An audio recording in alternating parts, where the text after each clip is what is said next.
Hi everyone, today I want to talk to you about one of the biggest sins in self-publishing. That's right, it is terrible self-published book covers.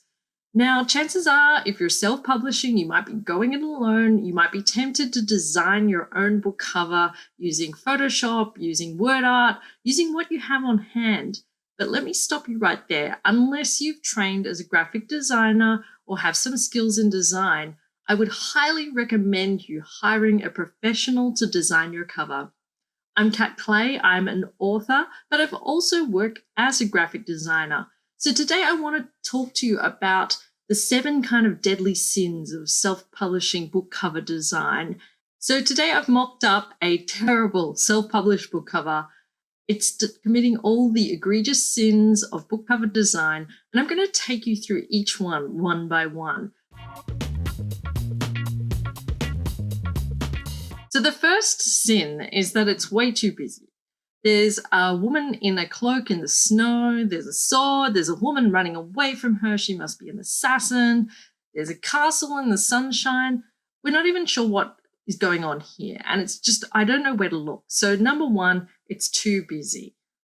Number 2 is the typography, and you can probably see I have made an effort to make this atrocious. I am using Impact, which is meme font. I've got it in a really bright cyan color that kind of blends in, and it's a similar tone to the background, so it makes it really hard to read. So the third problem I see a lot of in self-published cover design is the poor integration of multiple images. So there's multiple images here, but you can tell they're all different photos. Sometimes I even see someone's taken a photograph of someone's head because they like the face and photoshopped it on someone else's body, but the proportions are out of alignment.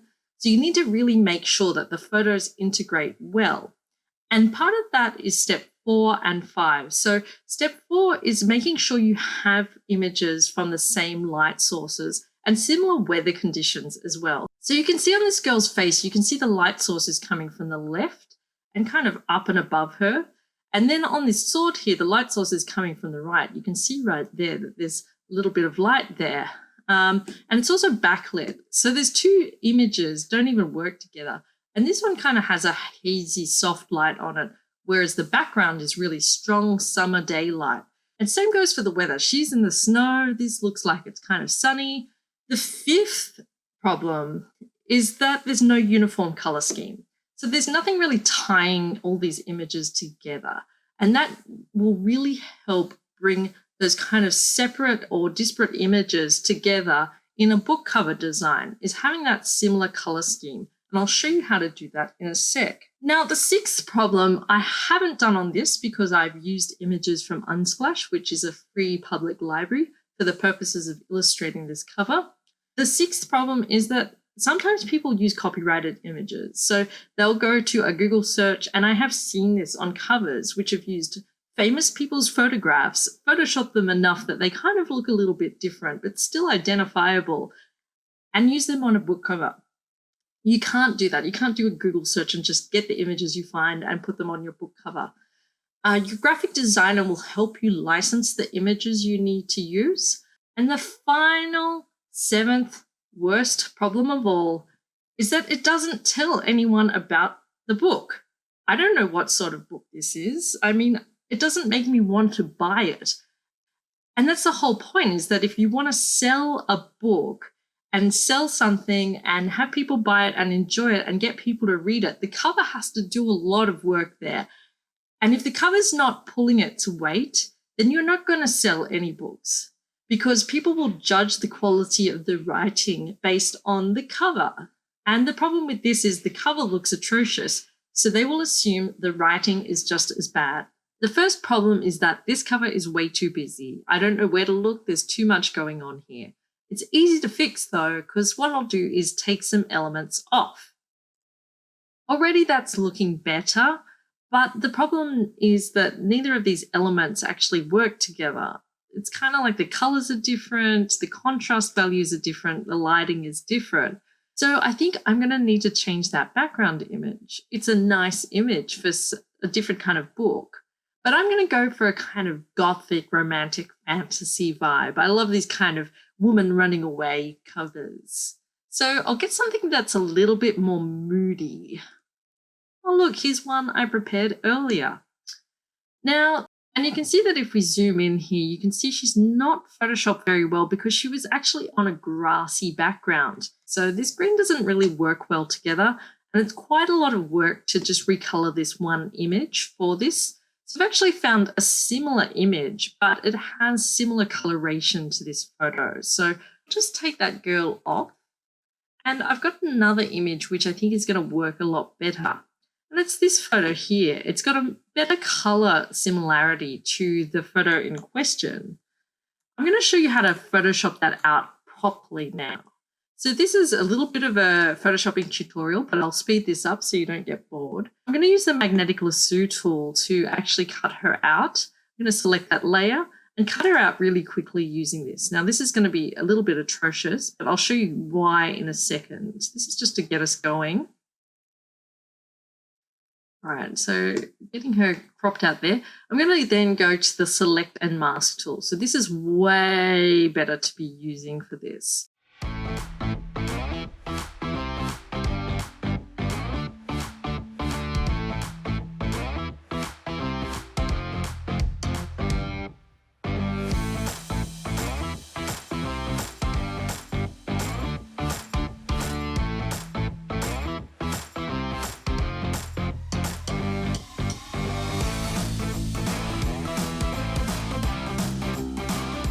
She's looking pretty good, well cut out, well defined. Okay, and then we'll just add that as the mask layer. Oh, look at that. Except that she is giant. Like she's looking like, you know, this is a book about the Godzilla bride of the castle. So we're just going to resize her to a reasonable size.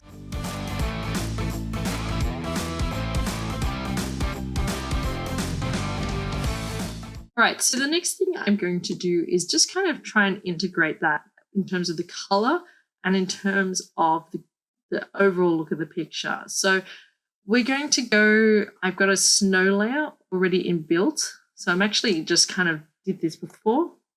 So I want it to go for this kind of Winter Queen vibes. So it's already looking kind of colder.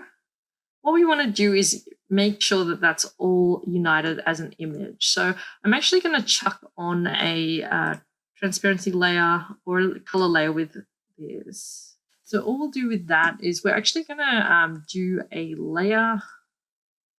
We're going to blend that layer. So I think I'm going to do a bit of a color dodge on that. And I think what's cool about this is that we can actually turn it down a little bit. So it's looking a little bit like an Instagram filter right now. But what we can do is we just take that opacity down a bit. So I'm going to do a kind of soft light contrast layer with the brush. I'm going to make sure that the things that need to be focused on are actually getting focused on, but it's not too intense. So it doesn't look like I've drawn a big line around it. So already that's kind of looking moody. The dress is still looking a bit bright. So I'm just going to pop onto that layer and also rasterize that. Do some photoshopping here so it doesn't look so, it's looking a little bit painted, but at least this will blend in a bit more. So I'm going to do change the mode on that. I'm going to do a soft light brush. Look at that, already looking so much better. And I mean, this is getting more detailed. This is the kind of work I would do on a paid job if I was, you know, actually doing this for a real book cover. I don't do book covers at the moment, but because I've worked as a designer and a photographer, these are kind of the things that you learn to look out for. So you're gradually adding in that color that integrates it with the photo on the background. So you can see here this is the edge that's really kind of bothering me. It's that kind of really hard, lacy edge there. So what I'm actually going to get is the eraser tool.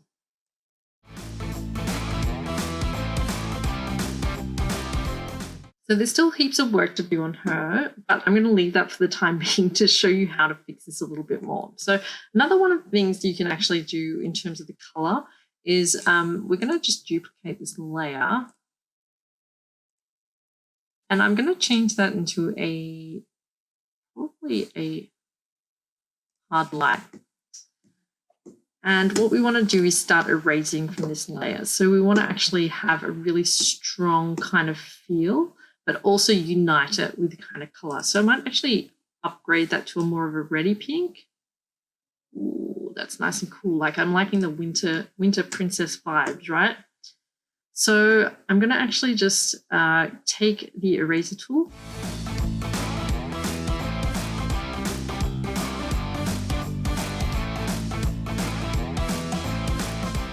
So I've merged these two layers here. So what I'm going to do to add a little bit to this is to actually do a blur. So it'll give us a little bit of depth of field on it. So I'll show you, it is a blur gallery. We'll do an iris blur, and that'll allow you to kind of set the focus for the image. So we're just about there with fixing this book cover, right? And already it's looking way more dreamy, way more genre. It's kind of fitting in the marker where it should be. So the last thing we're going to fix is the typography. So we had the Queen of Alcatralia as our terrible title. We have wonderful impact font. I mean, that is so terrible. I'm going to call it Queen of Alcatralia. Now I've downloaded a font from Envato Elements, and the snow effect is also from Envato. So your graphic designer might have a subscription or can license the right font for your book, but it's really important that you get a really good font that fits in the genre. So I've downloaded one called Cloudy, if I could spell, Cloudy Aurora, and it's a really nice kind of looking fantasy style script, right? We want to make sure that it's really easy to read on Kindle devices, on whatever device you're using, so that people can see what it is at the glance. But the thing is too that a lot of people will just put text on there and then just put in a straight color, and that works for some things, but it's really important that your font has texture, it has kind of impact as well as depth, and you put the same effort into the image as you do the typography. So I'm not going to do a whole long typography tutorial. That would take way too long for this video. But I'm just going to add a little bit of extra impact to it by adding a kind of bevel effect into it. So I'm just going to double click on that. And I think first up, I'm going to put a color overlay on it. So I want a color overlay of, say, I probably don't want a silver because I feel like it'll blend in too much, but maybe a golden yellow. So look, you can see a preview in that window there too. So what it's going to kind of look like. Okay, so that's looking a little hard to read, but it's definitely looking a lot better. It's looking like gold. It's looking like a fantasy novel. Obviously, there are better things you can do with this, but it's already going to look 100% better to anyone going to buy your book. I wanted to put a texture on that. I mean, it can play with that a little bit more. It's kind of nice. The contour, you want to do like something that's going to really stand out. So that's looking pretty great there.